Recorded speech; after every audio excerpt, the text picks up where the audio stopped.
پہلے یہ ہوتا تھا کہ ٹرانسپورٹ کی کمی ہوتی تھی تو میلے کے درمیان ہمارے پاس 5 سے 6 لاکھ آ جاتے تھے لوگ، تو باقی دنوں میں تھوڑے ہوتے تھے. لیکن اب چونکہ سڑکیں ٹرانسپورٹ امپروومنٹ ہے تو ہمارے پاس ہر وقت میلہ لگا رہتا ہے، سارا پاکستان آتا ہے، باہر سے لوگ آتے ہیں.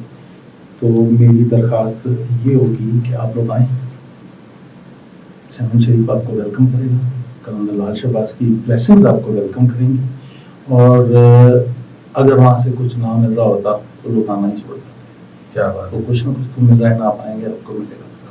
ختم ہو گیا. اور بالکل میرا خیال ہے آپ نے اس طرف اشارہ دیا کہ قرآن پاک کی ایک آیت ہے، یا ایھا الذین آمنوا وابتغوا الیہ الوسیلہ، اے ایمان والو وسیلہ تلاش کرو. میرا خیال ہے کہ شاہ صاحب کا اشارہ اس طرف بھی تھا. بہرحال انشاءاللہ آئندہ بھی آپ سے رابطہ رہے گا. چینل سبسکرائب نہیں کیا تو ابھی تک سبسکرائب کر لیں، فالو نہیں کیا تو ابھی تک فالو کر لیں، اور ہمیشہ تاکہ ہم رابطے میں رہیں. آج اتنی آپ سے ملاقات ہوگی. اللہ اپنا خیال رکھیے گا. اللہ حافظ.